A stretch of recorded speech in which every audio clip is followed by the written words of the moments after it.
धन्यवाद दिलेल्या माहितीबद्दल। वळूया पुढील बातमीकडे। बातमी अक्षय कुमार यांच्या विधानाची। माझ्या मुलीला सायबर गुन्हेगारांनी जाळ्यात ओढायचा प्रयत्न केला। अभिनेता अक्षय कुमार यांना आपबीती सांगितली आहे। सायबर गुन्हेगारी विरोधात अक्षय कुमार यांनी हे विधान केले। मेरी डॉटर एक वीडियो गेम खेल रही थी और तो कुछ वीडियो गेम्स होते हैं जो आप किसी के साथ खेल सकते हो, कोई अननोन स्ट्रेंजर के साथ आप खेल रहे होते हो। आप जब खेल रहे होते हो तो वहां से कभी मैसेज आता है, thank you, oh that was great, you are doing so good, अरे fantastic, very courteous message. And suddenly the person said, from where are you? And she wrote, Mumbai. And then suddenly अपने आप फिर normal चल रहा है सब कुछ, अरे वेल played, बहुत अच्छा किया, ये है, थैंक यू, बहुत कर्टियस। ऐसा लगा कि बहुत ही रिस्पेक्टेड, कोई जो भी सामने खेल रहा हो बहुत रिस्पेक्टेड। फिर एक मैसेज आया, आर यू मेल और फीमेल? तो she replied female. Okay, it goed on, went on, went on, and then he sent a message, can you send me a nude picture of yours? It was my daughter. She switched off the whole thing. She went and told my wife, and this is how everything begins. महाराष्ट्राने देशातलं सर्वात चांगलं cyber crime centre उघडलेलं आहे।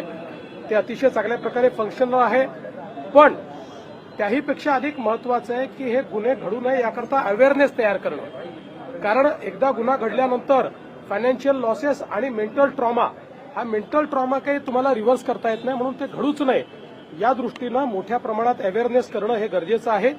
आणि म्हणून केंद्र सरकारच्या वतीनं अशा प्रकारचा हा अवेअरनेस मंथ सुरू झालेला आहे, जो आपण आज महाराष्ट्रात सुरू केलाय। अधिक माहिती घेऊया। आपले प्रतिनिधी शुभम उमाळे आपल्यासोबत जोडलेले आहेत। शुभम, अक्षय कुमार यांची मुलगी सुद्धा या सायबर गुन्हेगारीची शिकार ठरलेली आहे। अवेअरनेस होणं गरजेचं आहे असं सुद्धा फडणवीसांनी म्हटले। अधिक माहिती। जगदीश, आज मुंबईमध्ये जे राज्याचं पोलीस मुख्यालय आहे त्या ठिकाणी सायबर जागृतता यासाठी कार्यक्रम ठेवण्यात आला होता आणि ज्यामध्ये अक्षय कुमार यांना आमंत्रित करण्यात आलं होतं प्रमुख पाहुणे म्हणून। आणि त्यामध्येच त्यांनी भाषणादरम्यान त्यांच्यासोबत त्यांच्या घरात त्यांच्या मुलीसोबत झालेला एक किस्सा जो आहे तो त्यांनी या ठिकाणी सांगितला। आणि त्यांनी असं सांगितलं की ती गेम खेळत होती आणि गेम खेळत असताना तिला एक अननोन प्लेयरचा जो आहे तो मेसेज आला होता, त्याच्यामध्ये बोलणं जे आहे ते सुरू होतं आणि अचानक प्रश्न बदलला, प्रश्नाचा कल जो आहे तो बदलला। विचारलं तू महिला आहे की पुरुष आहे असं विचारलं, तर त्यांनी महिला असल्याचा मेसेज केला आणि त्याच्यानंतर तुझे मला नग्न फोटो पाठव अशा पद्धतीने मेसेज जो आहे तो अचानकतः समोर आला। मुलगी अक्षय कुमार यांची घाबरून गेली आणि थेट तिच्या आईकडे जाऊन हा सगळा घडलेला प्रकार जो आहे तो सांगितला।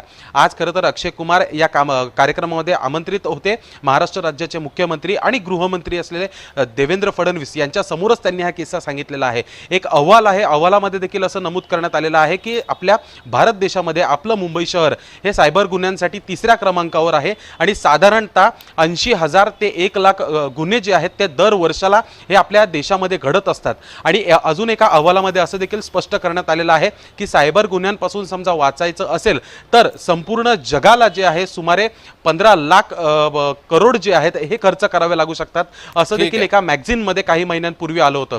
खरं पाहायला गेलं तर याचा शिकार जे आहेत हे युवा होत असतात, वयोवृद्ध होत असतात, पण मात्र सतर्कता बाळगणं हाच एक याच्यातला एक महत्त्वाचं पाऊल असणार आहे। आणि कुठेतरी शाळांमध्ये 6वी ते 12वी पर्यंतच्या शाळांमध्ये सायबरचा देखील एक पिरियड असावा आठवड्यातून एकदा, असं देखील अक्षय कुमार यांनी या कार्यक्रमादरम्यान सांगितलेलं आहे। ठीक आहे जगदीश, धन्यवाद शुभम दिलेल्या माहितीबद्दल।